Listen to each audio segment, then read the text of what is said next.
வாசிக்கலாம். எரேமியாவின் புஸ்தகம் 31ஆம் அதிகாரம் அதனுடைய 14வது வசனத்தின் பின்பகுதி சீக்கிரமாக ஒரு வாசிக்கலாம். என் ஜனங்கள் நான் அளிக்கிற நன்மையினாலே, கர்த்தர் சொல்லுகிறார். பாஸ்டர் பபியான் சொல்லல, யார் சொல்றா?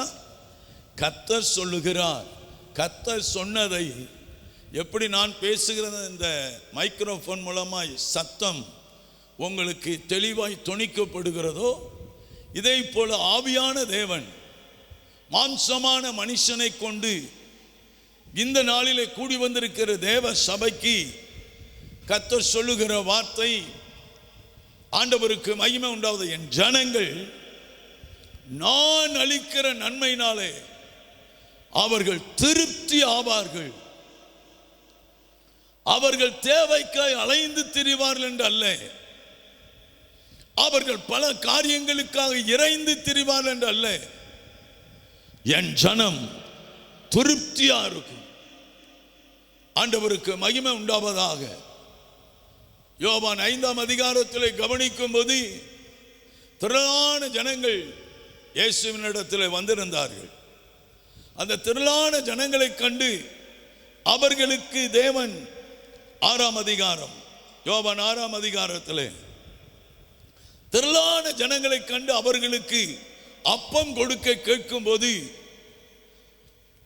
அந்த சீசர்லாம் சொன்னாங்க, 200 பணத்திற்கு நாம வாங்கினாலும் இவர்களுக்கு போதாது, திருப்தி அடைய முடியாது.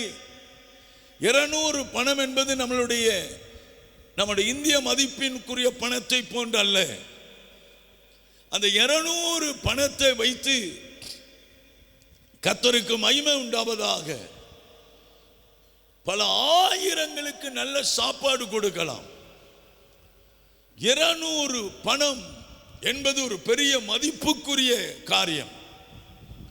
அவ்வளவு காரியம் இருந்தும் அவங்க சொல்றாங்க, ஆளுக்கு கொஞ்சம் கொஞ்சம் எடுத்துக்கொண்டாலும் 200 பணத்திற்கு அப்பம் வாங்கினாலும் போதாதேன்னு. அப்பம் வாங்கினாலே போதாதான். ஆனா ஆண்டவர் அப்ப மாத்திரம் இல்ல, சைடிஸ் ஃபிஷ் மீனும் சேர்த்து, அப்பமும் மீனும் 200 பணத்திற்கு அப்பம் வாங்கினாலே போதாது. ஆனால் ஆண்டவர் தம்முடைய நாம மகிமைக்காய் தமிழத்தில் வந்த பிள்ளைகளுக்கு அப்பத்தையும் மீனையும் ஆசீர்வதித்து பிட்டு கொடுத்து வார்த்தை சொல்லுகிறது, அவர்கள் திருப்தியடைந்த பின்பு திருப்தியாய் புசித்தார்கள். கைகளை உயர்த்துறலையா சொல்லுங்களேன். அவர்கள் திருப்தியாய் சாப்பிட்டு மீதி துணிக்கைகளை எடுக்கும்படி ஆண்டவர் அருள் செய்தார்.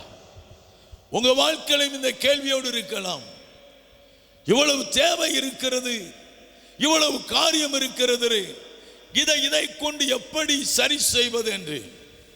அருமையான ஆண்டவருடைய பிள்ளைகளே, உங்கள் அறிவுக்கும் உங்கள் பலனுக்கும் இவைகள் கூடாதவைகள். ஆனால் ஆண்டவர் உங்களுக்காக ஒரு காரியத்தை திட்டம் பண்ணி வைத்திருக்கிறார். என்ன திட்டம் என்றால், அவர் தம்முடைய நன்மையினாலே, நான் அளிக்கிற நன்மை, அவர் கொடுக்கிற நன்மை, அவர் கொடுக்கிறது பெஸ்டா தான் இருக்கும்.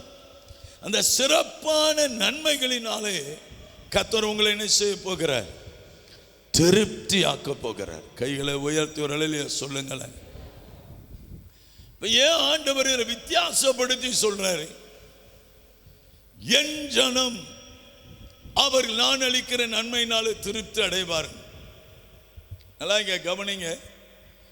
இந்த உலகத்தில் இந்த உலக மனுஷன் இருக்கான் பாருங்க, எவ்வளவு இருந்தாலும் அவனுக்கு திருப்தியே கிடையாது. நீங்களும் பாருங்களேன், ஜவுளி கடைக்கு போனால் ஒரு அந்த ராக்கையில் அப்படி அடுக்கி வச்சிருக்க 300 சேலையை அந்த கீழே இருக்க டேபிளில் எடுத்து குமிச்சு போட்டுருங்க. அதை எடுங்க, அதுக்கு கீழே இருக்க 3வது இதில் எடுங்க, அந்த 7வது அந்த வயலட் கலர் எடுங்க, அப்படின்னு எல்லாம் போட்டு ஒரு 300 சேலை குமிஞ்சு கிடக்கும். இதில் ஒரு 3 எடுத்து வச்சுட்டு இதுவா அதுவா, இது நல்லா இருக்கா இது நல்லா இருக்கா அப்படின்னு டிஃபரன் பார்த்துக்கிட்டு இருப்போம். 300 சேலை குழைச்சி போட்டுட்டு செலக்ட் பண்ணதில் என்னையும் எதோ நமக்கு திருப்தி இல்லை. மனுஷனுடைய வாழ்க்கை அதை தான் நம்ம பிரசங்கியின் புஸ்தகம் 1ஆம் அதிகாரம் 8வது வசனம் வாசித்து பாருங்க.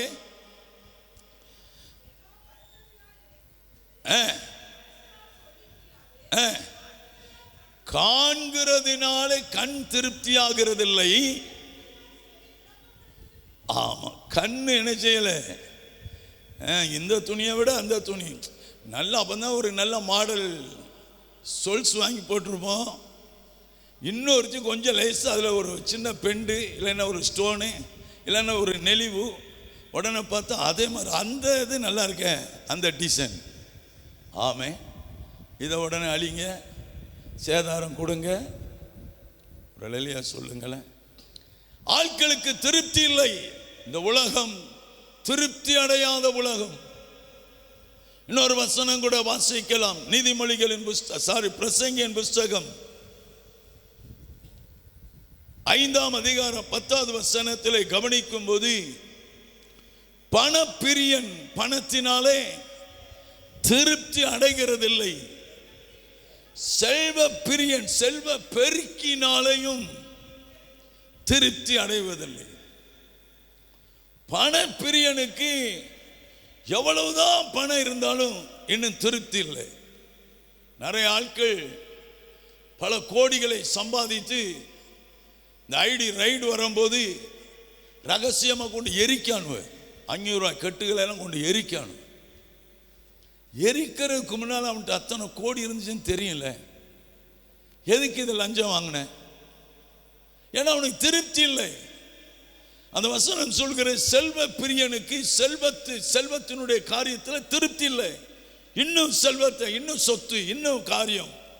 பணப்பிரியன் பணத்தினால திருப்தி அடைகிறதில்லை. செல்வ பிரியன் செல்வ பெருக்கினால திருப்தி அடைகிறதில்லையாம். நன்றாய் கவனிங்கள். நம்மால் இருக்கான் பாருங்க, சாலமோன். இங்கே உள்ள சாலமோன், இங்கே உள்ள சாலமோன் இல்லை, வேதத்தில் சொல்லப்பட்ட சாலமோன். ஒரு லலியா சொல்லுங்க, வாசிங்க 1ஆம் அதிகாரம் அதனுடைய 4வது வசனத்திலிருந்து 11வது வசனம் வரைக்கும் நீங்கள் வாசித்தீங்கன்னா, இந்த சாலமோன் ஒரு பெரிய வேலை செய்கிறார். எதுக்கு அப்படின்னா, அவர் தன்னை பெரியவனா காண்பிக்கணுமா, பெரிய ஞானமான காண்பிக்கணுமா, தன்னை திறமைமிக்கவனா காண்பிக்கணுமா. அதுக்காக தான் முந்தின காரியத்தில் நம்ம அதை கவனிக்கிறோம். ஆனால் அதுக்கு நமக்கு நேரம் இல்லை. 4வது வசனத்திலிருந்து 11வது வசனம் மட்டும் எல்லாரும் பைபிளை திருப்பி கொள்ளுங்க. அவனை கொஞ்சம் கூப்பிடுங்க, பைபிளை திருப்பி கொள்ளுங்க. தோத்திரம் எல்லாரும் பைபிள் பிரசங்கி. இப்போ நான் பசங்களை வாசிக்க சொல்லுவேன். 2 கையால் பைபிள் திருப்பணும். ஒத்த கையில் திருப்பிட்டு ஒத்த கை உள்ளே வச்சுக்கிட்டு இருக்கக்கூடாது. பைபிளை 2 கையில் கனமாக இப்படி தூக்கி அந்த பெரிய சாமின்னு வச்சுருக்காங்க பாருங்கள், அந்த தம்பி வச்சுருக்கான் ஜோசுவா, அப்படி தான் இருக்கும். பைபிள் சும்மா வச்சுட்டு அசால்ட்டாக நிற்கக்கூடாது. அந்த தம்பி வச்சுருக்கான் பாருங்க, இப்படி தான் இருக்கும். சூப்பர். கர்த்தருடைய வார்த்தையை கனப்படுத்துங்க, நீங்கள் கனப்படுத்தப்படுவீர்கள். தேவ வார்த்தை அசட்டை பண்ணிடக்கூடாது. வாசிங்க பார்க்கலாம். சீக்கிரம் நான் எங்கங்க ஆண்டவருக்கு பிரசங்கியின் புஸ்தகம் 1ஆம் அதிகாரம் 2ஆம் அதிகாரம் 4வது வசனத்தில் வாசி. நான் பெரிய வேலைகளை செய்தேன், எனக்காக வீடு இல்லை. எத்தனையா? அது எத்தனை காரியங்கள். இந்த 11வது வசனத்துக்குள்ள நீங்கள் கவனிச்சிங்கன்னா 4லேருந்து 11 மட்டும் பார்த்தீங்கன்னா, சீக்கிரம் வாசித்து கணக்கு கொடுங்க பாப்போம். கணக்கு டீச்சர், டியூஷன் டீச்சர், கணக்கு டீச்சர்லாம் சீக்கிரம் வாசிங்க, வேகமாக வாசிங்க, இல்லை சேர்ந்தே வாசிங்க, வாசித்துட்டு கவுண்ட் பண்ணுங்க. பெரிய வேலையை செஞ்சேன், நம்பர் 1, அதை விட்டுட்டீங்களே, கவுண்டிங் பேருமே. பெரிய வேலையை செஞ்சேன், ஆமே. 2வது வீடுகளை கட்டினேன்.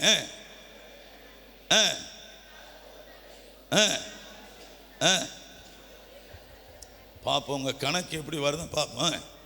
வாசிங்க சத்தமா.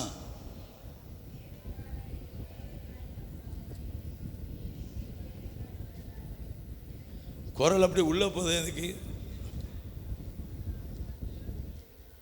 முடிச்சிட்டிங்களா? கரை சேர்ந்துட்டீங்களா? எத்தனை இருக்கு? எத்தனை இருக்கு? 6. ஒரு அறை கொடுக்கணும். 20 காரியம் இருக்கு. இவ்வளவு காரியம் செஞ்சிருக்கிற ஆளுக்கு இந்த அடுத்த வசனத்தை நீங்க கவனிச்சீங்கன்னா, ஆண்டவருக்கு மகிமை உண்டாவதாக, இவைகள் எல்லாம் முயற்சி செய்து 10வது வசனத்தில் பாருங்க, ஆண்டவருக்கு மகிமை உண்டாவதாக ஸ்தோத்திரம். 11வது வசனத்தின் பின்பகுதி, இது எல்லாம் மாயையும் மனதுக்கு. ஆமா, மாயை. இவ்வளவு பெரிய வேலை செஞ்சாலு நல்லா இங்க கவனிக்கணும். காண்கிறதுனால கண் திருப்தி ஆகிறதில்லை, கேட்கிறதுனால செவி திருப்தி ஆகிறதில்லை, பணப்பிரியன் பணத்தினால திருப்தி அடைகிறதில்லை, செல்வ பிரியன் செல்வ பெருக்கினால திருப்தி அடைகிறதில்லை. இங்கே சாலமோனை பார்த்து பார்க்கிற ஆண்டவர் சாலமோனை குறித்து சொல்லியிருக்கிறார், கர்த்தருக்கு மகிமை உண்டாவதா.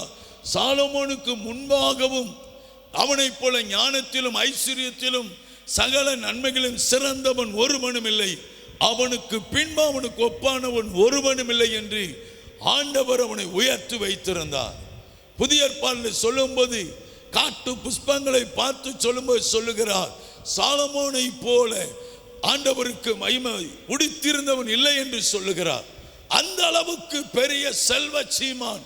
ஆனா அவன் சொல்லுகிறான், ஆண்டவருக்கு மகிமை இவைகளெல்லாம் நான் செய்திருந்தோம், எனக்கு திருப்தி இல்லை, இதெல்லாம் எனக்கு மாயையும் மனதுக்கு சஞ்சலமா இருக்கு. இந்த பட்டியலில் நீங்க இருக்கீங்களான்னு பாருங்களேன். பெரிய வேலை செஞ்சிட்டீங்களா? பல வீடுகள் கட்டிட்டீங்களா? தோட்டங்கள் துற வச்சிருக்கிறீங்களா? அவனே திருப்தி ஆகலைன்னா நீங்க எங்கெங்க திருப்தி? அதனாலதான் ஆண்டவர் சொல்றாரு, என் ஜனங்க இந்த உலக காரியத்தில் அல்ல, நான் கொடுக்க போகிற நன்மை, நான் அவர்களுக்குள்ளே சிறப்பான சுதந்திரத்தை கொடுக்க போகிறேன். நான் கொடுக்கிற நன்மைகளினாலே என் ஜனம் திருப்தி அடையும். அவர் அதுல உங்களை குறித்து ஒரு பெரிய நம்பிக்கை. என் ஜனம், என் பிள்ளைங்க நான் கொடுக்கிற நன்மையினாலே திருப்தி அடைவார்கள். கைகளை உயர்த்தி ஆமென் சொல்றீங்களா? அருமையான ஆண்டவருடைய பிள்ளைகளை, நீங்கள் திருப்தியாய் வாழுவதற்கு, மனரம்யமாய் வாழ்வதற்கு ஆண்டவருக்கு மகிமை உண்டு. 1 தீமோத்தி 6:17 படி சகலவித நன்மைகளையும் தேவன் உங்களுக்கு பகிர்ந்து தருவாராக. ஆனால் நீங்கள் அந்த நன்மைகள் மேலேயே நீங்க உங்க கண்ணை வச்சிடக்கூடாது. சில ஆட்களுக்கு அதுதான் பெரிய பிரச்சனை. தொழில் இல்லைம்பாங்க. தொழில் வந்த பின்னாடி தேவனை தேடுகிறதுக்கு நேரம் இல்லைம்பாங்க. எல்லாம் அந்த வேலை. அப்ப ஆண்டவர் எப்படி பார்ப்பாரு? நீங்கள் நல்லா இங்க கவனிங்க. நான் பல காரியங்களை பார்க்கிறேன். சில ஆட்கள் ரொம்ப கடினமா முயற்சிக்கிறீங்க உங்க வண்டியை, உங்க குடும்பத்தை நடத்துவதற்கு. கிறிஸ்தவ வாழ்க்கையில ஆண்டவர் சொன்னார், என் நுகத்தை நீங்கள் ஏற்றுக்கொள்ளுங்கள், அப்பொழுது உங்களுக்கு இளைப்பாதல் உண்டாகும் இருக்கிறது. நீங்க ரொம்ப கடினமா போராட வேண்டியவர்கள் அல்ல, இந்த லகுவாக நன்மையை பெற்றுக்கொள்ள வேண்டியவர்கள், லகுவாக பெற்றுக்கொள்ள வேண்டியவர். ஏனென்றால் உங்களுக்காக செய்து முடிக்கிற ஒரு தகப்பன் இருக்கிறார். ஆண்டவர் நாம மகிமைப்படுவதாக. அவர் சாதாரணமான உலக பிரகாரமான தகப்பன் அல்ல. ஒரு உலக பிரகாரமான தகப்பனே, பொல்லாதவர்களாகி நீங்கள் உங்கள் பிள்ளைகளுக்கு நல்ல ஈவுகளை கொடுக்க அறிந்திருக்கும் போது, பரலோக பிதா தம்மிடத்தில் வேண்டிக் கொள்வர்களுக்கு நன்மையானதை கொடுப்பது அதிக நிச்சயம் என்று சொல்லியிருக்கிறாரே. பொல்லாதவர்களாகி நீங்கள் உங்கள் பிள்ளைகளுக்கு அப்பத்துக்கு பதிலாக கல்லை கொடுக்கிறீங்களா? முட்டையை கேட்டால் தேலை கொடுக்கிறீங்களா? மீனை கேட்டால் பாம்பை கொடுக்கிறீங்களா? இல்லையே. உங்கள் பிள்ளைகளுக்கு தேவையை விட ஆண்டவருக்கு மகிமை உண்டாவதா, அவர்கள் எதிர்பார்ப்பதை விட சிறப்பானதை செய்வதற்கு பெற்றோர்களாகிய நாம் முனைப்படுகிறோம். இங்க இருக்கிற எத்தனை பேர் ஆண்டவருக்கு மகிமை உண்டாக பெரிய ஞானிகள், பெரிய சிறந்த அறிவாளிகள்? நம்ம எல்லாரும் குறைவுள்ளவர்கள். நம்ம எல்லாரும் ஞானத்திலும் அறிவிலும் திறமையிலும் குறைவுள்ளவர்கள்.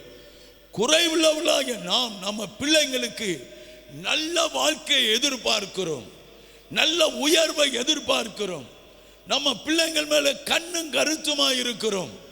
அப்படி என்றால் பரமபிதா தம்மை வேண்டிக் கொள்ளுகிறவர்களுக்கும் தம்மை சார்ந்திருக்கிற உங்களுக்கும் ஆண்டவர் நன்மையை தராதிருப்பாரா? நிச்சயமாய் கர்த்தர் தருவார். ஆண்டவருடைய நாம மகிமைப்படுவதா? பாருங்க, இந்த உலகத்துக்கு திருப்தியே கிடையாது. ஆனா அப்போஸ்தலனாகிய பவுல் பிலிப்பியர் 4ஆம் அதிகாரத்தில் 18வது வசனத்தில் ஒரு வார்த்தை சொல்லுகிறதை கவனிக்கிறோம். வாசிங்க. ஆண்டவருக்கு மகிமை உண்டாவதாக சீக்கிரமாய். பிலிப்பியருக்கு எழுதின நிருபம் 4ஆம் அதிகாரம் 18வது வசனம். எல்லாம் எனக்கு கிடைத்தது, பரிபூரணமும் உண்டாயிருக்கிறது.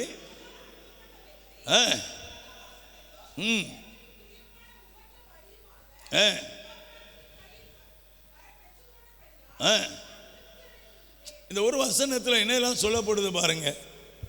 எனக்கு எல்லாம் இருக்கு, எல்லாம் கிடைக்கப்பட்டது. ஆமே. அது மட்டுமா? என்னவா? பரிபூரணமும் எனக்கு இருக்கிறது. பரிபூரணமா இருக்கம்பா, எனக்கு ஒரு குறை இல்லை. நம்ம சபையில் பாட்டு பாடுவோம், ஆண்டவருக்கு மகிமை உண்டாவதாக ஸ்தோத்திரம். ஒரு குறைவில்லாமல் காத்து வந்தீரே கோடி. வெளியே போய் அது இல்லை இது இல்லை, லொட்டு இல்லை, லொட்ஸுக்கு இல்லை அப்படின்னு நம்ம காரியங்கள் இருக்கிறோம். ஆனால் ஆண்டவர் இங்கே சொல்லுகிற, பிலிப்பு இங்கே சொல்றாரு, எனக்கு எல்லாம் கிடைத்தது, பரிபூரணமும் அடைந்தேன், ஆண்டவருக்கு மகிமை உண்டாவது. அது மாத்திரம் இல்லை, நான் திருப்தியும் அடைந்திருக்கிறேன். அந்த திருப்தி அடைந்த மனுஷன் அந்த சபையை வாழ்த்துகிறார். 19வது வசனத்தில், என் தேவன் தம்முடைய ஐஸ்வர்யத்தின்படி உங்கள் குறைவுகளை எல்லாம் எப்படி எனக்கு நிறைவை தந்தாரோ, எப்படி எனக்கு பரிபூரணத்தை தந்தாரோ, எப்படி எனக்கு திருப்தியை தந்தாரோ, அப்படியே உங்கள் குறைவுகளை எல்லாம் தேவன் தம்முடைய மகிமையிலே நிறைவாக்குவாராகுங்கிற. நல்லா இங்க கவனிங்க. இவர் எல்லாவற்றையும் தனக்கு இருந்த ஆஸ்திகள், செல்வாக்குகள், செல்வ செழிப்புகள் எல்லாம் கிறிஸ்துவின் நிமித்தமும் குப்பை நஷ்டமாய் எண்ணினவர். எல்லாவற்றையும் விட்டுட்டு, கிறிஸ்துவை அறிகிற அறிவின் மேன்மைக்காக எல்லாவற்றையும் விட்டுட்டு, பெரிய பேங்க் பேலன்ஸ் வச்சிருக்கல, பெரிய ப்ராப்பர்ட்டி வைத்திருக்கல, தனக்கு ஒரு பெரிய நிலம்புலங்களை வைத்துக் கொள்ளவில்லை, எல்லாவற்றையும் விட்டுட்டு வெறுமையாய் வந்த மனுஷன் இப்போ ஆண்டவருக்கு மகிமையுண்ட தன்னுடைய ஆகாரத்திற்கு கூட அவர் யாருக்கும் பாரமாய் இருக்கக்கூடாது என்று ஆண்டவருக்கு மகிமையுண்ட ஆக்கில்லா பிரிஸ்கில்லா ஃபேமிலியோடு சேர்ந்து கூடாரம் நெய்கிற, கூடாரம் செய்கிற தொழில் செய்து புசித்ததை வேதத்தில் பார்க்கிறோம், ஜீவனம் பண்ணினதை பார்க்கிறோம். கர்த்தருக்கு மகிமை உண்டாவதா? பல காரியங்கள் அவர் வாழ்க்கையிலே குறைவு இருந்தது. ஆனால் அந்த குறைவுகளிலே அவர் குறைவாக இருந்ததாக சொல்லல. அந்த பிலிப்பியர் 4ஆம் அதிகாரத்தில் கூட ஒரு சம்பவத்தை அவர் சொல்லுகிறார் பாருங்க. 15வது வசனம். பிலிப்பியரே, சுவிசேஷத்தின் ஆரம்பத்தில் நான் மக்கெதோனியாவிலிருந்து புறப்பட்ட போது கொடுக்கல் வாங்கல் காரியங்கள் நீங்கள் மாத்திரம் எனக்கு வேற அல்ல, நான் தெசலோனிக்கேயில் இருந்த போதும் என் குறைச்சலை நீக்கும்படி எவ்வளவு நேரம் எவ்வளவு கொடுத்தாங்க? டெய்லி கொடுத்தாங்களாவா? காலையில் சாயங்காலம் கொடுத்தாங்களா? 2 தரம் கொடுக்கப்பட்டது. ஆனால் அவர் எப்படி இருக்காரா? இப்போ சத்தமா சொல்லுங்களேன், எப்படி இருக்கிறாரா?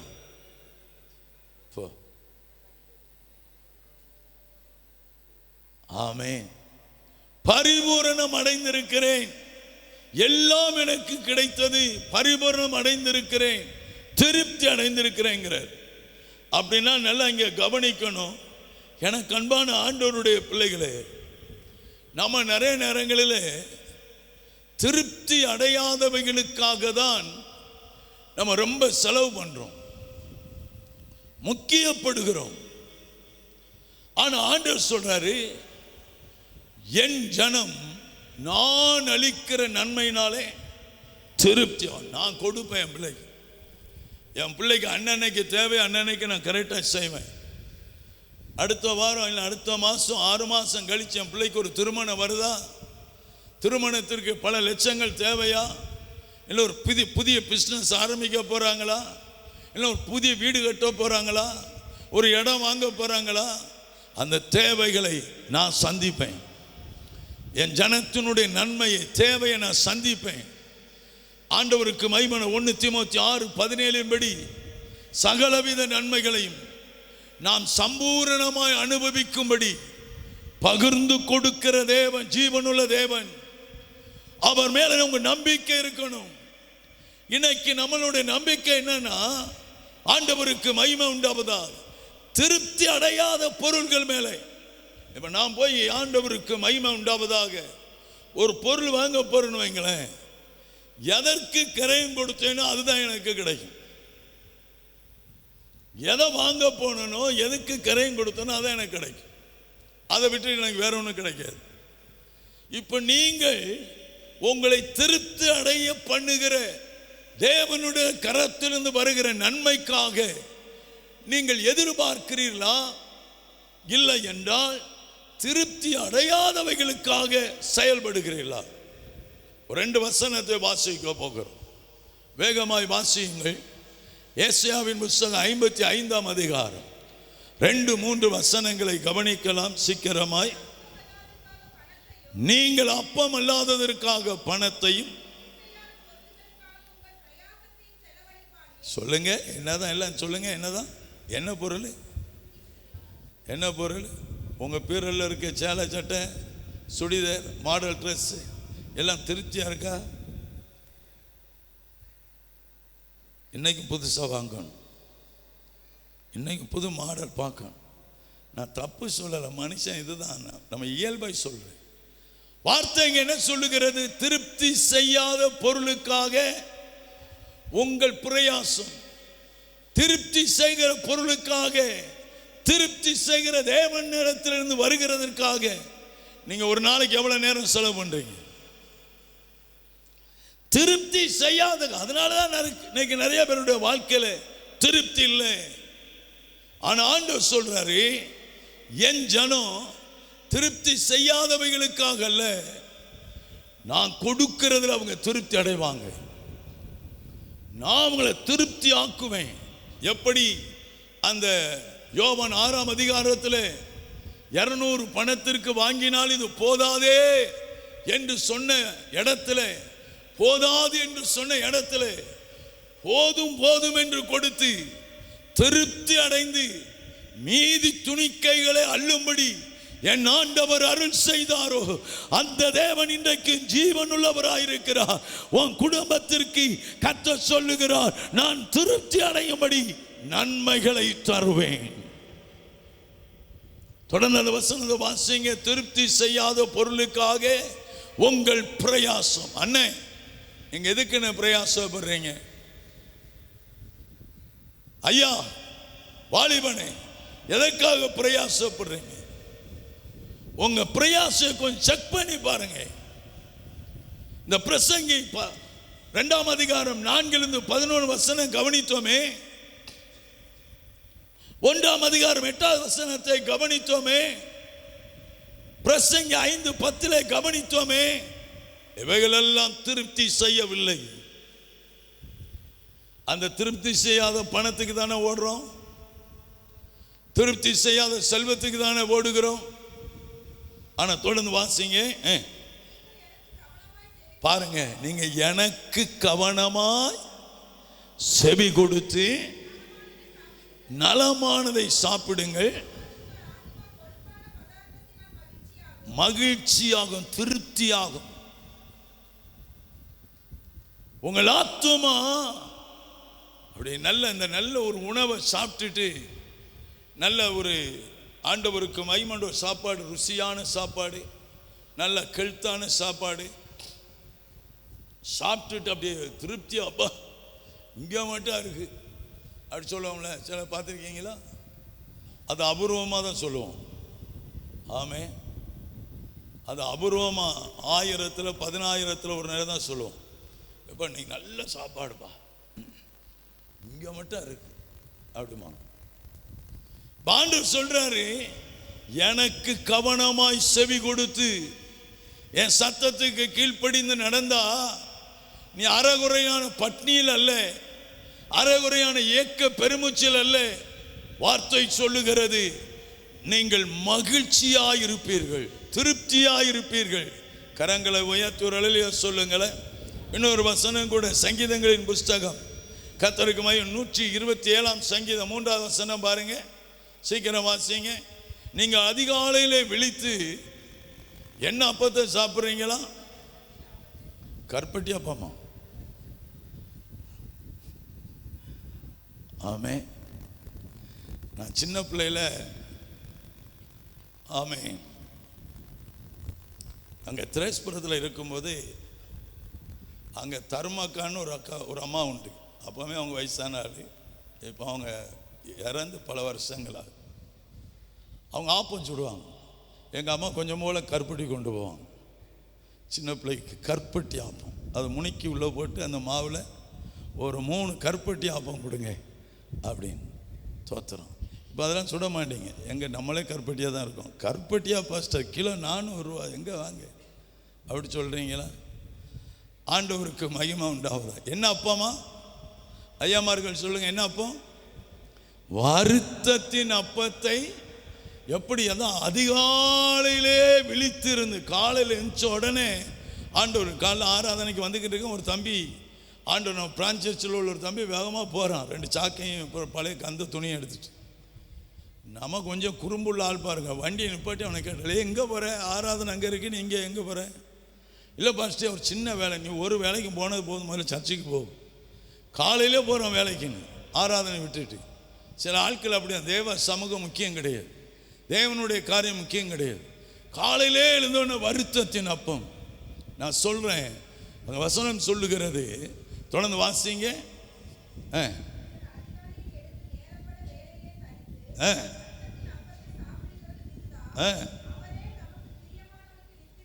தமக்கு பிரியமானவனுக்கு என்ன செய்கிறாராம்? நித்திரை அளிக்கிறார்ல. 7 மணி மட்டும் தூங்க, 8 மணி மட்டும் தூங்கணும் இல்லை. ஆண்டவர் நித்திரையில், அதில் கொஞ்சம் ஸ்பெல்லிங் மிஸ்டேக், கொஞ்சம் டிரான்ஸ்லேஷன் மிஸ்டேக் இருக்கு. நித்திரையில் அளிக்கிறார். உன் வாழ்க்கையின் வெற்றி. யாக்கோப்பு 20 வருஷம் இரவும் பகலும் பிரயாசப்பட்ட, வாழ்க்கையில் முன்னேற்றம் இல்லை. ஆனால் ஆண்டவர் ஒரு தரிசனம், ஒரு சொப்பனத்தை இரவில் கொடுத்தார். ஆடுகள் பொழிகிற நாட்களிலே ஆண்டவருக்கு வரியும் புள்ளியுமான குட்டிகள் போடுகிறதை தரிசனத்தில் பார்த்தான். அதன்படி அவன் அந்த தொழிலை கொஞ்சம் மாற்றி அமைத்தான். வழக்கத்தின்படி இருந்ததை தரிசனத்தின்படி செய்ய ஆரம்பித்தான். 20 வருஷ அந்த ஃபெயிலியர் லைஃப், தோற்று போன வாழ்க்கை இப்பொழுது ஆசீர்வாதத்திற்கு நேராய் மாறினது. இப்ப 2 பரிவாரங்கள் நிறைந்தவனாய் யோர்தானை கடந்து திரும்பி வருகிறான். ஆமென் சொல்லுங்களேன். நான் சொல்றேன், அருமையான ஆண்டவருடைய பிள்ளைகளை, ஆண்டவர் சொல்றார், எனக்கு பிரியமானவனுக்கு நித்திரையில் கொடுக்கிறேன்கிறார். நீங்க ஆண்டவர் சமூகத்தில் அவருக்கு பிரியமானதை செய்ய நாடுங்க. விடிஞ்ச ஆண்டவருக்கா இன்னைக்கு என்ன செய்யலாங்கிற ஒரு வருத்தம் இருக்கட்டும், ஒரு தாகம் இருக்கட்டும்.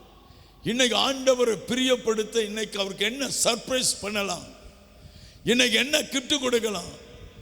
பிள்ளைங்க பிறந்த நாளை பத்திரமா பார்த்து வச்சுக்கிறது, கிளாஸ்மேட்டு ஃப்ரெண்ட்ஸ் எல்லாம் போகும்போது சர்ப்ரைஸாக அதை கொண்டு கொடுக்கறது. ஆமே, ஹாப்பி பர்த்டே திடீர்னு. ஆனால் ஆண்டவருக்கு மகிமை உண்டாவதா? அந்த ஃப்ரெண்ட்ஸுக்கு கொடுப்பது நல்லது, தப்புன்னு சொல்லலை. இயேசுவுக்கு உங்களுடைய முதல் மகிமையை, முக்கியத்துவம் கொடுங்கள். கர்த்தர் உங்கள் வாழ்க்கையின் விருத்திக்கு, உங்கள் திருப்தியான வாழ்க்கை, நீங்கள் திருப்தி அடைவதற்கேற்ற காரியங்களை கர்த்தர் உங்களுக்கு செய்வார். கைகளை உயர்த்தி ஒரு அலையிலேயே சொல்லுவோமா? முதலாவது திருப்தி. எதை ஆண்டவர் உங்களுக்கு செய்கிறார், அதை நீங்கள் பெற்றுக்கொள்ள வேண்டிய முறைகள் என்ன? நிறைய வச்சிருக்கிற வேதத்தில். நீங்க போய் இந்த கோணத்தில் கொஞ்சம் தியானிங்க. சங்கீதக்காரன் சங்கீதம் மோசே சொல்லுகிறார். சங்கீதங்களின் புஸ்தகம் 90வது சங்கீதத்தினுடைய 14வது வசனம் வாசிங்க. இங்க நல்லா கவனிங்க. ஹலோ தம்பி ஆரோன், வசனவாசி.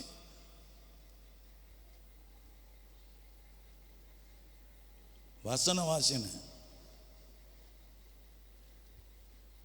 சர்ச்சில் அந்த கசாப் கடையில் அந்த ஊக்கு போட்டு வச்சுருப்பாங்க பார்த்தீங்களா, நடுவே ஒரு கம்பில் ஒரு கடா உரிச்சிட்டு வந்து ஒரு சந்தை தூக்கி தொங்க போடாம பார்த்தீங்களா, அதே மாதிரி இந்த ஆட்கள் எல்லாம் தூக்கி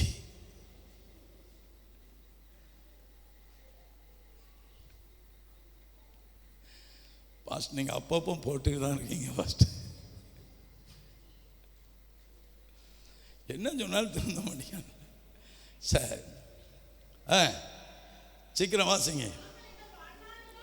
இங்க கவனிங்க. நாங்கள் எங்கள் வாழ்நாள் எல்லாம், இவன் நல்லா இங்க கவனிங்க தம்பி, ஏனியா நீங்க கவனி தம்பி. ஒரு நல்ல கப் ஐஸ், உங்களுக்கு ஃபேவரா இருக்கிற என்ன ஐஸ்? சத்தமா சொல்லு. வெண்ணிலா. நல்லா வந்து சரி தோத்த. சரி, இப்போ வெண்ணிலா இருக்கு, வெண்ணிலா ஐஸ் அவர் சாப்பிட்றாரு. இது எத்தனை மணி நேரம் தம்பி இருக்கும்? சாப்பிட்ட உடனே தொண்டைக்கு கீழே போன உடனே முடிஞ்சுது. நல்ல பிரியாணி, நல்ல ஃப்ரைட் ரைஸ், எதுனா ஒரு வேளை நல்ல எனக்கு புது ட்ரெஸ்ஸை வச்சுக்கிறேங்களேன். புது ட்ரெஸ் எவ்வளோ நாளைக்கு உங்கள்கிட்ட இருக்கும்? நான் உங்கள்ட்ட கேட்குறேன், எனக்கு போய் சொல்லுங்க. இங்கே வயசில் மூத்த அம்மா மாதிரிலாம் கை வைத்துங்க, மூத்த அம்மா மாதிரி நான் கை வைத்துங்கண்ணே. கை உயர்த்துங்க, உங்களை அடிக்க மாட்டோம். ஐயா தகப்பன் மாதிரி கை வைத்துங்க பார்ப்போம். உங்களுக்காக சிரம் தாழ்த்தின வாழ்த்துக்கள். நல்லா கவனி. நீ பிறந்ததிலிருந்து இந்நாள் வரைக்கும் நான் ஒரு சந்தோஷத்தை அனுபவிக்கிறேன்யா. ஏதோ ஒரு சாப்பாடோ, ஏதோ ஒரு ட்ரெஸ்ஸோ, ஏதோ ஒரு நகையோ, அதை நான் அந்த ஒரு வேளை ஒரு மோதிரம் வச்சுக்கிறீங்களேன், இல்லை ஒரு பெண்டன் வச்சுக்கிறீங்களேன், இல்லைன்னா ஏதாவது ஒன்று, இதை போட்ட உடனே எனக்குள்ள ஒரு பரவசம் பெருகுது. இந்த சட்டையை போட்ட உடனே அப்படியே எனக்கு துள்ளுது அப்படின்னு ஏதாவது ஒன்று சொல்லுங்க பார்ப்போம். ஏதாவது ஒன்று. வாழ்நாள் முழுவதும் உங்களை குசிப்படுத்தின, சந்தோஷப்படுத்தின ஒரு திங்ஸ். ஹலோ பின்னால மேடம்,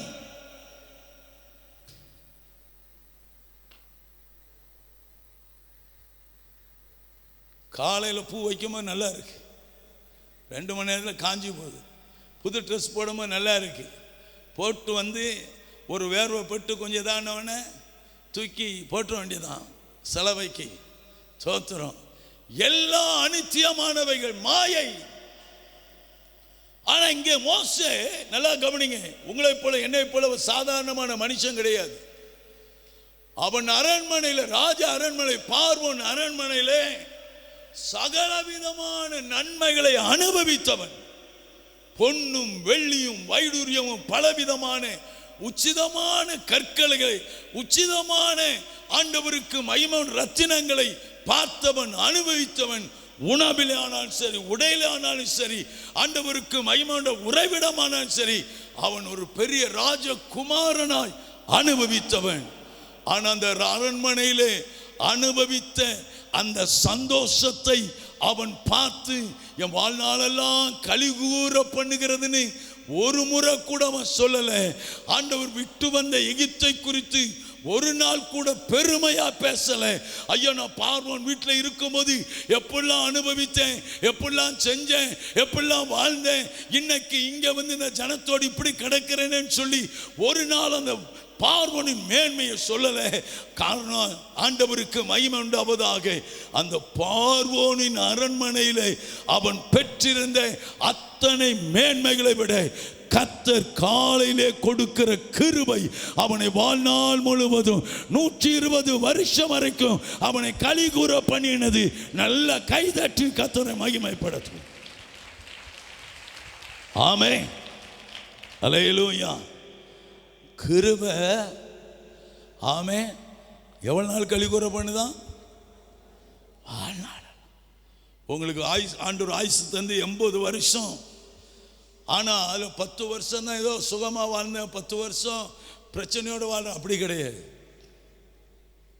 எவ்ரிடே வாழ்நாள் எல்லாம் கலிகூர்ந்து மகிழும்படி காலையிலே உம்முடைய கிருபையினாலே எங்களை திருப்தியாக்கும். தேவ பிள்ளையே, இந்த காலையில் கொடுக்கிற இந்த ஃபெசல் கிரைஸ் விசேஷித்த கிருபை இருக்கு பார்த்தீங்களா, அதுதான் உங்களை வாழ்நாளெல்லாம் கலிகூற பண்ணும். ஆமீன் சொல்றீங்களா? பாஸ்டர், நீங்க எங்க இருக்கிறீங்களா? உங்களுக்கு சீக்ரெட் என்ன? ஆமா, நான் நொங்கு திங்க.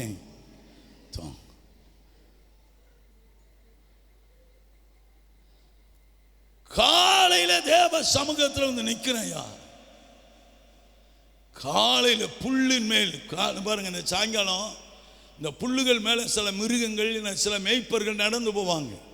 இப்படி நிற்கிற புல்லு ஆண்டவருக்கு மகிமாண்ட இந்த மிருகம் மீச்சல் போனால் மடங்கிரும். செழிப்பா நிற்கிற புல்லு மடங்கிரும், மனுஷன் மிதிச்சிருப்பான் மடங்கிரும்.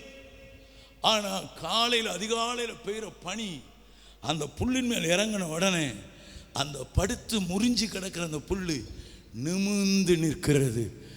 சங்கீதம் 28 வாசிக்கிறோம், நாங்களோ எழுந்து நிமிர்ந்து நிற்கிறோம் என்று சொன்னபடி இந்த கிருபை உன்னை எழுந்து நிமிர்ந்து நிற்க பண்ணுகிற தேவ கிருபை. கைதட்டி கர்த்தரை மகிமைப்படுத்துவோம். அல்லேலூயா. அருமையான ஆண்டவருடைய பிள்ளைகளே, நல்லா இங்க கவனிங்க. அவருடைய கிருபைக்காய் நீங்க தேவ சமூகத்திலே காலையிலே காத்திருக்கணும். நீங்க ஆண்டவருக்கு காலையில எழுந்து வருத்தத்தின் அப்போ, சில ஆட்களை பார்த்தீங்கன்னா காலையிலே எழுந்துச்சுன்னா வளர்த்துக்கிட்ட போகணும், காலையிலே போகணும். சும்மானாலும் போய் காலையிலே போய் டீ கடையில் போய் டீ குடிக்கணும், போண்டாதீங்க. இதுக்கு ஆள் வரண்டுட்டு போறான் மனுஷன். அட போண்டா விசுவாசி, தோத்திரம் ஒரு வேலையிலே சொல்ல மாட்டேன். காலையிலே தேவ சமூகத்துக்கு வாயான்னா அங்கே வர்றே கிடையாது.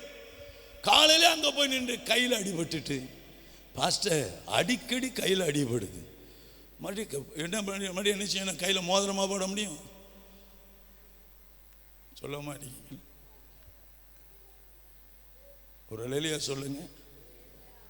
காலையிலே தேவ கிருபை.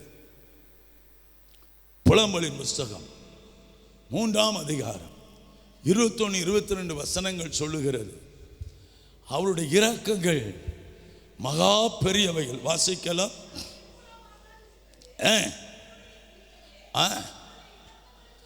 அவருடைய பாருங்க, நிர்மூலமாகாம காக்கிறதுங்க.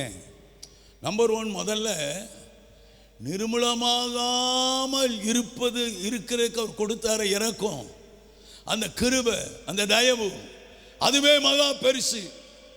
நாம் நிர்மூலமாகாது இருக்கிறது கர்த்தருடைய இரக்கம். இரக்கம் தொடர்ந்து வாசிங்க. காலைதோறும் என்னதான்? புதுசு புதிய புதிய கிருபைகள். இதெல்லாம் எதுக்கு தெரியுமா? ஆண்டவருக்கு மகிமை உண்டாவதாக, உங்களை நல்ல பிரிஸ்க வைப்பதற்கு, உங்களை கலிகூற பண்ணுவதற்கு. எத்தனை போராட்டம் வந்தாலும் சில ஆட்கள் எனக்கு பார்த்துட்டு அவங்களா இந்த மனுஷனுக்கு ஒரு நோயும் பேயும் வராதா? இந்த மனுஷன் எப்பொழுதும் இப்படி தானே நிற்கான்? தோத்திரம் ஒரு இலையில சொல்லுங்களேன். இவ்வளோ பிரச்சனைகள், இவ்வளோ போராட்டம் நிற்கி தலைக்கு மேலே தீ எறிஞ்சிக்கிட்டு இருக்கு, இவர் உட்கார்ந்துக்கிட்டு இருக்கிறாரு, இவர் இப்படி நிற்கிறாரு அப்படின்னு கேட்குறாங்க. சில ஆட்கள் கேட்டிருக்காங்க, சில ஆட்கள் நீங்கள் கேட்காம மனசில் வச்சுருக்கீங்க, எனக்கு தெரியுது. ஒரு இலையில சொல்லுங்களேன். இந்த பிரச்சனைகள் எனக்கு இல்லைன்னு நினைக்கிறீங்க. உங்களுக்கு ஒரு வீட்டு பிரச்சனை, எனக்கு எல்லா வீட்டு பிரச்சனையும் என்கிட்ட தான் இருக்கு. ஆனால் பிரச்சனை இல்லாமல் இல்லை.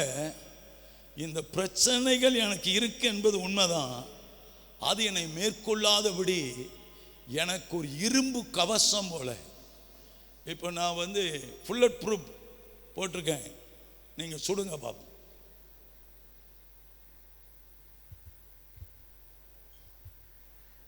ஆமே. ஒரு அலையில சொல்ல மாட்டேங்க. காலையிலே நாங்கள் என்ன போட்டுக்கிறோம்?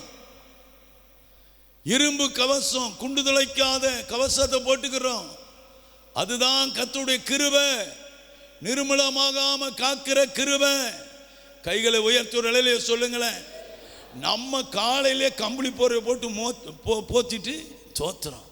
வீட்டில் இருக்கிற அம்மா மாதிரி சொல்கிறேன், இவங்க காலையில் டீ கடைக்கு போயிடும். எத்தனை நேரம் சொல்றேன் காலையில் ஜெபத்துக்கு வான்னு. காலையில் வேலைக்குன்னா தீவிரமாக போகிறது, வீட்டில் இருக்கும்போது ஜெபத்துக்கு வாங்கினேன் அது கிடையாது, முக்கியப்படுத்துறது கிடையாது. அதான் உங்களுக்கும் நமக்கும் உள்ள வித்தியாசம். என்னை பெருமைப்படுத்துவதற்காக அல்ல, பலிபீடத்தில் உங்கள்ட்ட மன்னிப்பு கேட்கிறேன், உங்களை உற்சாகப்படுத்துவதற்கு சொல்லுகிறேன். காலையிலே நீங்க தேவனுடைய சமூகத்துக்கு தீவிரித்து பாருங்க. உங்களுக்கு விரோதமாய் உருவாக்கப்படுகிற ஆயுதங்கள் வாய்க்காமலே போகும். கர்த்தர் தடைகளை உடைத்து உங்களுக்காக வாசல்களை கர்த்தர் திறப்பார். நல்ல கைதட்டி ஆமென் என்று சொல்லுங்க பார்க்கலாம். அல்லேலூயா. ஓசியாவின் புஸ்தகம் 3ஆம் அதிகாரம் 5வது வசனத்தில் வாசிக்கிறோம். காலையிலே கர்த்தர் என்ன செய்வாராம்? குறைவற்ற விதமாய் நியாயம் தீர்க்கிறார். காலையிலே கர்த்தர் உங்களை ஆண்டவருக்கு மகிமை. வசனம் வாசிங்க 3:5. ஓசியா ஆண்டவருக்கு மகிமை உண்டு. செப்பனியா 3:5 வாசிங்க. அதற்குள் அந்த ஜனத்துக்குள் அந்த ஜனத்துக்காக இருக்கிறவர் நீதி உள்ளவர், அவர் அநீதி செய்வதில்லை, குறைவில்லாமல் காலை தோறும் பாருங்க, சூரியன் உதிக்கிறதுக்கு முன்னால காலையிலே கர்த்தர் உங்களுக்காக அவர் நியாயாதிபதியாய் எழுந்து நிற்கிறார். லூக்கா 18:8 சொல்லுகிறது, அநீதியுள்ள அந்த நியாயாதிபதியை கவனித்து பாருங்க. அவன் தன் ஜனத்திற்காக அதை செய்வானா? தான் தெரிந்து கொண்ட என் ஜனத்திற்காக நான் காரியம் செய்யாமல் இருப்பேனோ, சீக்கிரமாய் செய்வேன் என்று கர்த்தர் எழுந்து நிற்கிற காலை பொழுது உனக்காய் கர்த்தர் நியாயத்தை செய்கிறவர். கரங்களை தட்டி ஆமென் சொல்லுங்களேன். நீங்க காலையில் ஆண்டவர் தர்றீங்களா? 7 மணிக்கு எழுந்துச்சு துள்ள துடிக்க ட்ரெஸ்ஸாக மாற்றி ஸ்கூலுக்கு போய் தான் தெரியுது. கேத்தலிக் பிள்ளைகளை போய் பாருங்கள், காலையிலே அவங்க பூசைக்கு போகிறாங்க, யூனிஃபார்ம் போட்டு போகிறாங்க. வந்து யூனிஃபார்ம் போட்டு போனால் லேட் ஆயிரும், யூனிஃபார்மோடு போய் கோயிலுக்கு போகுது. இங்கே இருக்கிற ஆவிக்குரிய பெற்றோர்கள் உங்கள் பிள்ளைங்களை எப்படி வளர்க்குறீங்க? உங்கள் பிள்ளைங்க தெய்வ பயத்தோடு, தெய்வ ஞானத்தோடு, தெய்வ பாதுகாப்போடு உங்கள் பிள்ளைகள் வாழ தேவ சமூகத்தை முதன்மைப்படுத்துங்கள். முதல் ஆண்டவர் காலையில் எழுந்தவுடன் முடிங்க படிச்சிங்கல்ல, காலையில் எழுந்தவுடன் சொன்ன பாஸ்டர்கிட்ட மாட்டிக்கிறோம் என்னச்சால பரவாயில்ல, வாழ்த்துக்கள். காலையில் எழுந்தவுடன் கடவுளை தொழு. காலையில் எழுந்தவுடன் பேக்க மாட்டா, காலையில் எழுந்தவுடன் கடவுளை தொழு. ஆலயம் செல்லுவது எல்லாவற்றிற்கும் மேலானது. காலையில் ஆண்டவருடைய ஆலயத்திற்கு போய் காலையிலே அது ஆண்டவருக்கு மகிமை உண்டாவதாக தேவனை தேடுவது சால சிறந்தது. அப்ப ஆண்டவருடைய பிள்ளை பெற்றோர் நீங்க அதில் முன்மாதிரியா இருக்கும். உலகத்தான் சொல்றான், அன்னையும் பிதாவும் முன்னறி தெய்வம், தாயில் சிறந்தது ஒரு கோயில் இல்லை, தந்தை சொல் மிக்க மந்திரம் இல்லை. நீங்க அந்த வழியில நடக்கணும். இன்னைக்கு லாஞ்சு போகல, வெள்ளம் போகல, இன்னைக்கு காலையில் இருக்கும், முந்தின நாள் நைட்டே சொல்லணும் இன்னைக்கு வெள்ளம் போகல, காலையிலே குடும்பமாக இன்னைக்கு சர்ச்சுக்கு போகணும், நேரத்தோடு வேலையை செஞ்சு வை, இன்னைக்கு குடும்பமாக கர்த்தரை ஆராதிக்க போகணும். சொல்லியிருக்கீங்களா? என்னைக்காட்டு ஒரு நாள் சொல்லியிருக்கேன்னு சொல்கிற ஒரு ஆள் ஒரு வேலையிலே சொல்லுங்க. ஒரு ஆள் கூட இல்லை பார்த்தீங்களா? யாரு? ஒருத்தருமே இல்லை. நீங்களாட்டு இருக்கீங்களா? சொல்லுங்க பார்ப்போம். நாளைக்கு உனக்கு ஸ்கூல் கிடையாதுல்ல, காலையிலே இருந்துச்சு ஸ்கூல் சர்ச்சுக்கு போகணும், ரெடியாரு, காலையில் ட்ரெஸ் எல்லாம் எடுத்து வச்சிரு, ஒரு சத்தத்தில் எந்திக்கணும், சொல்லி வச்சிருக்கிறேன் அப்படி சொல்கிறவங்க கை ஊற்றுங்க. இங்கேயும் இல்லை. அப்போ எப்படி குடும்பம் இருக்கும்?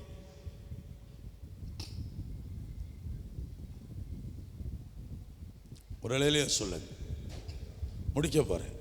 வேகமாய் வாசிங்க, கர்த்தருக்கு மகிமை உண்டா. ஓசியாவின் புஸ்தகம் 14ஆம் அதிகாரம் 5வது வசனத்தை வாசிக்க கவனிக்கலாம். ஆமே.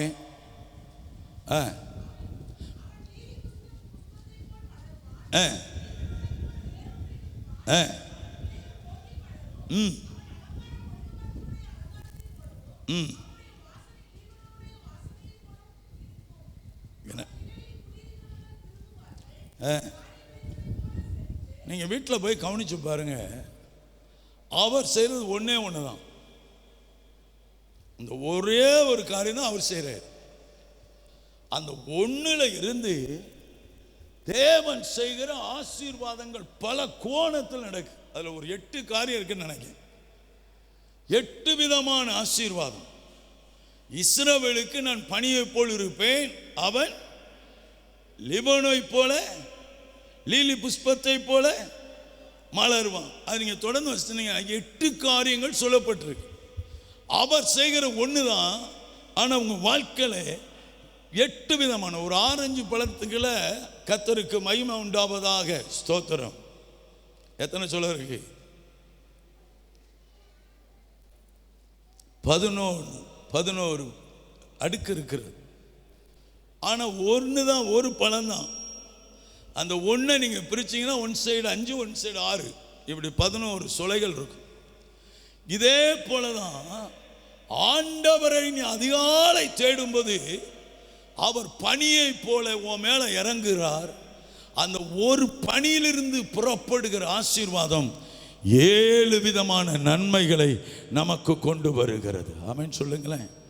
இதெல்லாம் உணர்ந்ததான் இந்த சங்கீதக்கார மோசே சொல்கிறாரு, ஆண்டவரே நாங்கள் வாழ்நாளெல்லாம் களி கூர்ந்து மகிழும்படி காலையிலே உடைய கிருபையினாலே என்னை திருப்தி ஆக்குங்கப்பா.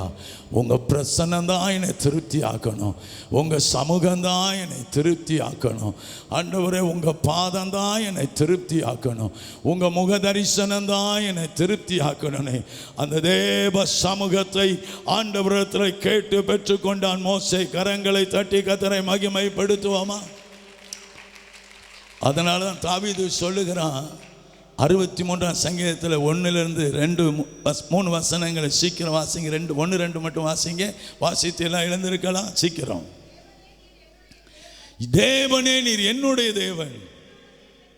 பாருங்க, அதிகாலமே உம்மை தேடுகிறேன். பாருங்க, வறண்டதும் விடாய்த்ததுமான நிலம் தண்ணீருக்காக ஏங்குவது போல என் ஆத்துமா உம்மேல தாகமாக இருக்கிறது, வாஞ்சிக்கிறது.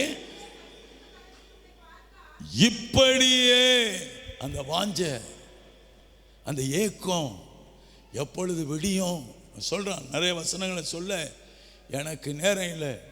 ஆண்டவருக்கு மை எப்பொழுது விடியும் என்று காவல்காரன் காத்திருக்கிறது போல உமக்கா காத்திருக்கிறம்பா. இந்த வாட்ச் டியூட்டிக்கு போகிறதுக்கு, வாட்ச் டியூட்டிக்கு போகிறவங்க நைட் ஷிஃப்ட் போவாங்க. காலையில் 5 மணிக்கு அவங்க ரிலீவ், இல்லை 7 மணிக்கு ரிலீவ். அந்த ரிலீவர் வர்றதுக்கு 5 மணிக்கு வர்றான், இல்லை 6 மணிக்கு வர்றான்னா இல்லை பேக்கெல்லாம் ரெடி பண்ணி வச்சுட்டு அந்த காவல்காரன் அடுத்தவனுக்காக காத்திருக்கிறது போல, இல்லைன்னா எப்பொழுது விடியும் அப்படிங்கிற காத்திருக்கிறது போல இவன் ஆண்டவர் சமூகத்துக்காக காத்திருக்கிறானா. ஆண்டவரே நீர் எப்பொழுது என்னை சந்திப்பி, எப்பொழுது உம்முடைய வார்த்தை வரும், எப்பொழுது உம்முடைய பிரசன்னம் என்னை சந்திக்கும். இவன் ஆண்டவர் சமூகத்தில் காலையிலே தேவனே நீர் என்னுடைய தேவன், நீர் தேவன் அல்ல. சில ஆட்கள் தேவனை தேவனா பார்க்கிறோம், தேவனாய் அல்ல. இப்படி நீங்க சொல்லணும், தேவனே நீர் என்னுடைய தேவன், நீர் என்னுடைய தேவன், நான் உம்மை தேடுகிறேன், அதிகாலமே தேடுகிறேன். கைகளை தட்டி ஆமென் என்று சொல்லுகிறீங்களா? அல்லேலூயா. அப்படி அவன் தேடினால அந்த 2வது வசனம் பின்பகுதி வசனம் சொல்லுகிறது, இப்படியே பரிசுத்த ஸ்தலத்தில் உம்மை பார்க்க ஆசையாக இருந்து நான் கண்டேன். நீங்களும் இந்த ஆசையோடு வரும்போது ஆண்டவர் அருமை தேவ பிள்ளையே நான் சொல்கிறேன், நம்ம வாழுகிற வாழ்க்கை ஒரு பஞ்சுமத்த வாழ்க்கை கிடையாது, பிரச்சனை இல்லாத வாழ்க்கை கிடையாது, போராட்டம் இல்லாத வாழ்க்கை இல்லை. இந்த 2ம் சேர்ந்து தான் கிடக்கு இந்த உலகத்தில். கணவன் மனைவியே நன்மைக்கு தான் மனைவி கொடுத்தாங்க, நன்மைக்கு தான் கணவனே ஆண்டவர் கொடுத்தாங்க. ஆனால் அவங்களுக்கு ஏராளம் பிரச்சனை.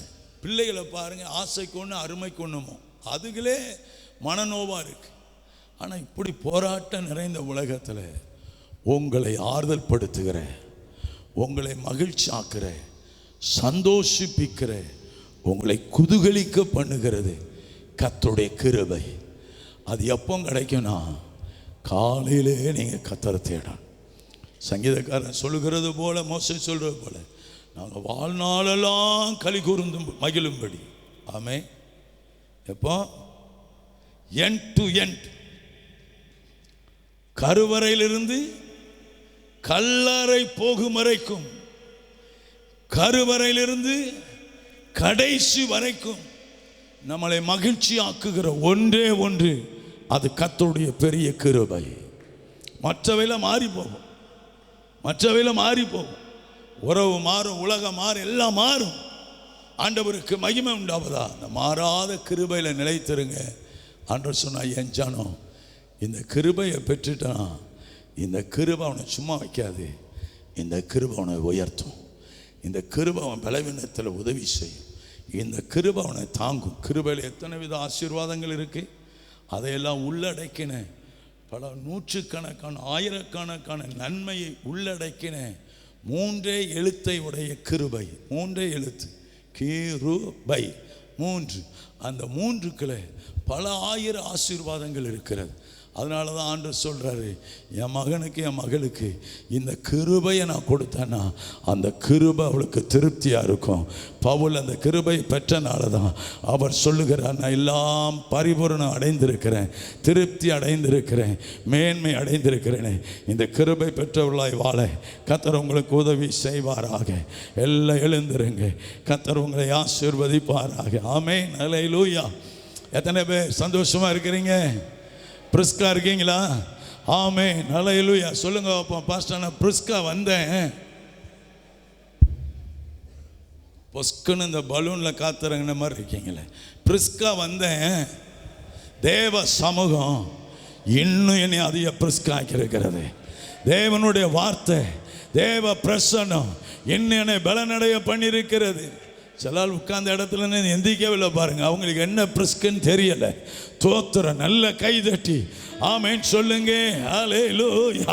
ஓ ஹல்லேலூயா. நல்ல உற்சாகமா திருப்தியாக்கி நடத்திடுவா, என் தேவைகளை சந்திப்பா, மீதம் எடுக்க வைப்பா, பிறருக்கு கொடுக்க வைப்பா, என்னை திருப்தியாக்கி நடத்திடுவா. கொஞ்சம் கூட தலைய கையை அசைய மாட்டேங்கப்பா.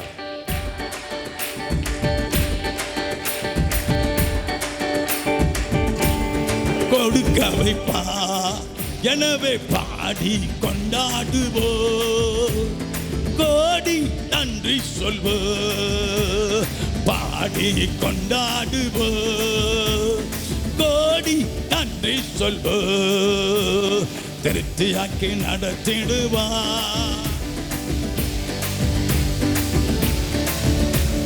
மீதம் பிறருக்கு கொடுக்க வைப்பா. 5 அப்பங்களை 1000 பெருக செய்தா. என் வாழ்க்கையில் அப்படியே செய்வா. 5000 ஆண்களுக்கு 1000 உணவளித்தா. 5000 ஆண்களுக்கு வயிறார உணவளித்தா. எனவே பாடி கொண்டாடுவோ, கோடி நன்றி சொல்வோ, பாடி கொண்டாடுவோ.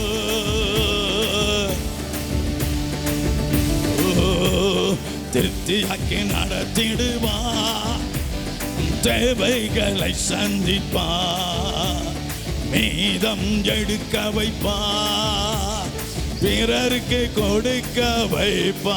நல்ல கைகளை தட்டி ஆமென். அப்படியே செய்வாராக. சொல்லுங்க, என் குடும்பத்துக்கு செய்வாராக, எனக்கு செய்வாராக, என் கணவனுக்கு செய்வாராக, என் மனைவிக்கு செய்வாராக, என் பிள்ளைகளுக்கு செய்வாராக, என் பெற்றோருக்கு செய்வாராக. செபிப்போம். நல்ல தகப்பனே, கிருபையாய் தந்த இந்த மனமகிழ்ச்சி கர்த்தருடைய நாளுக்காக நன்றி.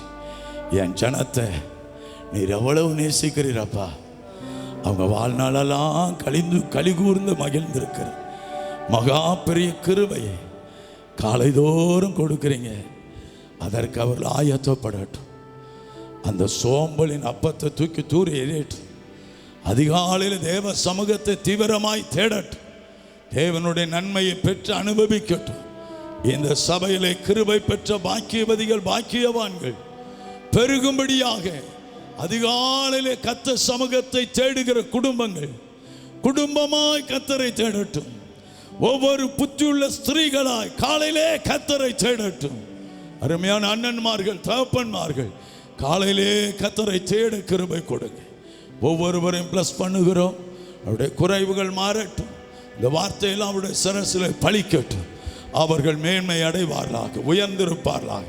பிதா குமாரன் பரிசுத்த ஆவியின் நாமத்தினால் எல்லைகளுக்குள்ளே சமாதானம் தங்கியிருக்கட்டும். அவருடைய ஆண்டவரே அப்பம் தண்ணீர் குறையில்லாமல் கிடைக்கட்டும். அப்பத்தின் தண்ணீரை ஆசீர்வதித்து வியாதி அவளை விட்டு விலக்க ஜெபிக்கிறோம். நீர் மகிமைப்படும். இயேசுவின் நாமத்தினால் ஆசீர்வதித்து ஜெபிக்கிறோம். ஜெபங்கள் நல்ல பிதாவே. சேர்ந்து சொல்லுவோம், என் ஆத்துமாவே முழுவதுமே பரிசுத்த நாமத்தை ஸ்தோத்திரி. என் ஆத்துமாவே கர்த்தரை ஸ்தோத்திரி. கர்த்தர் செய்த சகல நன்மைகளை உபகாரங்களை ஒரு நாளும் ஒரு பொழுதும் மறக்காதே, மறந்து போகாதே. ஆமென். நம்முடைய கர்த்தராக இருக்கிற இயேசு கிறிஸ்துவின் கிருபை, பிதாவாகிய தேவனுடைய அன்பும் பரிசுத்த ஆவியானுடைய அந்யோன்ய ஐக்கியம், மனதிற்கு சிநேகம், வழி நடத்தல், தேவ பாதுகாப்பும் நம் அனைவரோடும், நம்முடைய குடும்பங்களோடும், நம்முடைய சந்ததிகளோடும், தலைமுறைகளோடும், உலகெங்க இருக்கிற சகல பரிசுத்தவான்களோடும், சபையில் விடுபட்ட தேவ பிள்ளைகளோடும் என்றென்றைக்கு நிலைத்திருப்பதாக. ஆமென். God bless you.